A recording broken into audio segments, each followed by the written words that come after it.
Welcome to electronic study. बहुत बहुत स्वागत है आप सभी का पुनः मैथ की इस श्रृंखला में, जिसमें आज ही हमारा 10वां लेक्चर रहेगा और इसमें हम समझेंगे प्रतिशत, जो कि आपके सिलेबस में मेंशन किया गया है। और इसको हम बिल्कुल बेसिक से शुरू करेंगे और लगभग 2 से 3 क्लास में हमारा ये चैप्टर कंप्लीट हो पाएगा। तो आइए स्टार्ट करते हैं। देखिए, प्रतिशत शब्द का अर्थ होता है प्रति और शत, ये 2 शब्द हैं, जिसमें इसका संपूर्ण अर्थ है प्रत्येक चीज़ जिसमें 100 में से उसके कितने भाग हैं, ठीक है ना। यानी प्रत्येक चीज़ जो है वो उसको अपने आप में 100% माना जाता है या होती है। अब देखिए कैसे। देखिए, मान लीजिए एक पत्थर है, ये एक पत्थर कितना परसेंट है, 100% है। अब इसके यदि 2 टुकड़े करे जाएँ, यानी 1/2 कर दिए जाएँ, तो ये कितना हो जाएगा, 50-50%। और इसका 1/4 यानी 1/4, मतलब 4 टुकड़े कर दिए जाएँ तो प्रत्येक भाग कितना हो जाएगा, 25%। यदि 8 टुकड़े कर दिए जाएँ तो प्रत्येक भाग का प्रतिशत कितना आएगा, 12.5%। अब ये निकालते कैसे हैं, तो देखिए 100 में 1/2 का भाग देंगे तो हमारा 50 आएगा। फिर 100 में 1/4 का भाग देंगे तो 25 आएगा। 1/8 का भाग देंगे तो 12.5 आएगा। और 1/16 का 100 में भाग देंगे तो 6 सही 1/4 आएगा, ठीक है ना।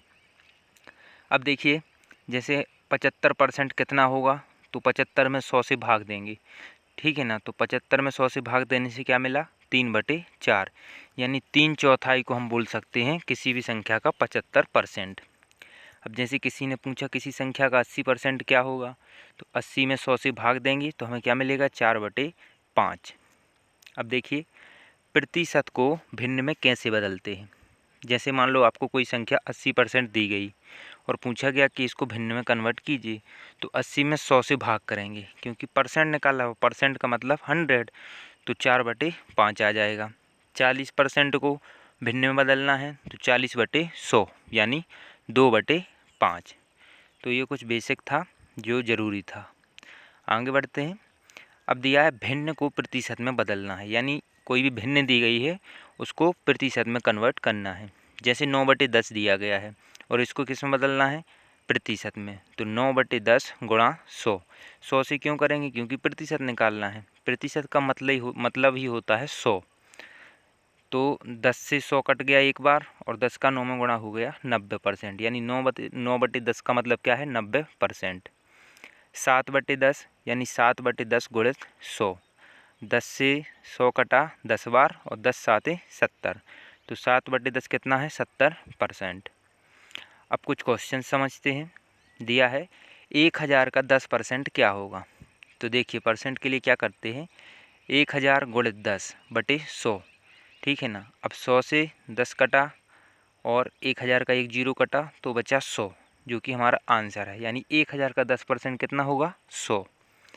दूसरा क्वेश्चन देखिए, 1000 का 25% का 1% क्या होगा। देखिए, पहले हम निकालेंगे 1000 का 25%, फिर जो आएगा उसका 1%, उसके बाद हमें जो मिलेगा उसका भी हम 1% निकाल लेंगे। इसको कैसे लिखेंगे, देखिए 1000 का 25 मतलब 1000 गुणित 25/100 गुणित, फिर पूछा है जो आया उसका 1% गुणित 1/100 कर लेंगे।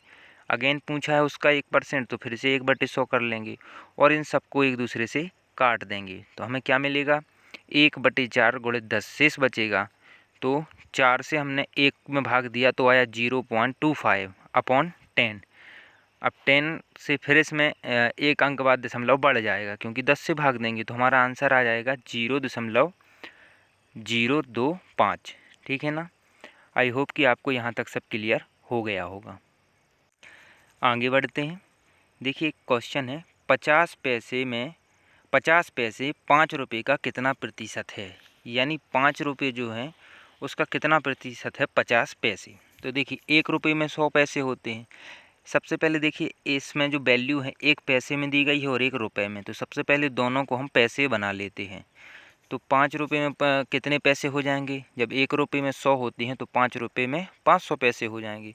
अब पूछा है 50 पैसा 5 रुपये का कितना प्रतिशत है। 50 पैसा पूछा है तो 50 को लिखेंगे ऊपर और उसमें भाग दे देंगे 500 से और गुणित 100, क्योंकि परसेंट निकालना है। इनको काट देंगे तो आ जाएगा 10%। जिसका पूछा है उसे ऊपर लिखते हैं और जिससे पूछा है उसे नीचे लिखते हैं, गुणित 100 कर देते हैं, ठीक है ना। आगे बढ़ते हैं। 65 ग्राम 2 किलोग्राम के कितने प्रतिशत के बराबर है।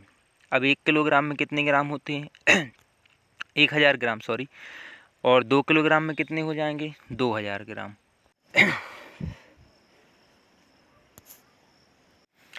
पूछा है 30 किलोग्राम 120 किलोग्राम का कितना प्रतिशत है। अब देखिए इसमें जो दोनों वैल्यू दी गई हैं वो हमें किलोग्राम में है, तो किसी को भी कन्वर्ट करने की ज़रूरत नहीं है। तो डायरेक्ट क्या करेंगे, 30 में हम 120 का भाग कर देंगे और गुणा कर देंगे 100 से, तो हमारा कितना आ जाएगा 25%। ठीक है ना। आगे बढ़ते हैं।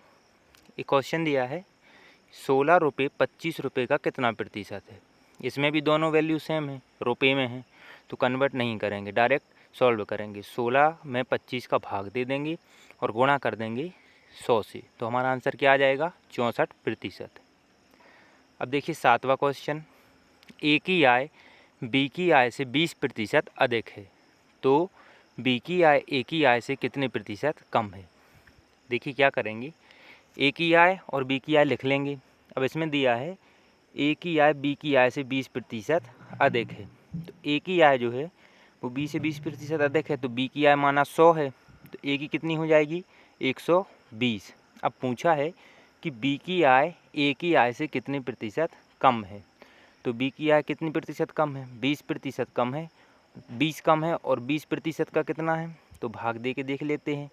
20 में 120 का भाग दे देंगे, यानी ए की आय का भाग दे देंगे, ठीक है, दोनों के अंतर में, और गुणा कर देंगे 100 से, तो 200/12 यानी 16 सही 2/3।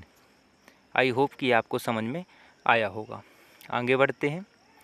देखिए दिया है ए की आय बी की आय से 20% कम है, तो बी की आय ए की आय से कितना प्रतिशत अधिक है। अब इसमें बी की आय जो है वो ए की आय से 20% कम है, तो देखिए बी की आय जब 100 है तो ए की आय 20 कम यानी 80 हो जाएगी।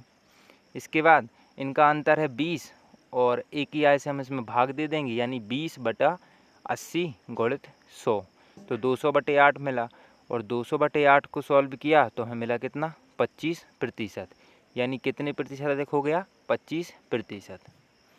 अब 9वां क्वेश्चन है, यदि चीनी के मूल्य में 10% की वृद्धि हो जाए तो उसकी खपत में कितने प्रतिशत की कमी करनी चाहिए कि खर्च अपरिवर्तित रहे। अब देखिए चीनी जो पहले मिलती थी उसके भाव में 10% वृद्धि हो गई, तो हमें खर्च कितना कम कर देना चाहिए कि हम जो जितने में चीनी लाते थे उससे ज़्यादा पैसे ना लगें। कैसे करेंगे इसमें, देखिए पुराना मूल्य तो 100% था या 100 रुपये था, क्योंकि मैंने शुरू में बताया था कि कोई भी चीज़ अपने आप में 100% होती है। अब नया मूल्य 10% की वृद्धि हो गई, मतलब 110 हो गया।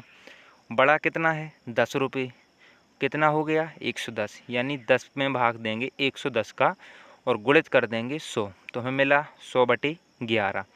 अब 11 का भाग देंगे 100 में, यानी 11 9 99, एक बचा शेष अपॉन 11, 9 सही 1/11% हमें चीनी की खपत में कमी कर देनी चाहिए, तो इस पर कोई इफ़ेक्ट नहीं पड़ेगा। तो आई होप कि आपको इतना सब कुछ समझ में आया होगा। कल जुड़ेंगे हम नए क्वेश्चंस के साथ और इसके कुछ जो क्वेश्चंस आए हुए हैं एग्ज़ाम में उनको हम सॉल्व करेंगे। तब तक के लिए जुड़े रहिए इलेक्ट्रॉनिक स्टडी के साथ। बहुत बहुत धन्यवाद आप सभी का।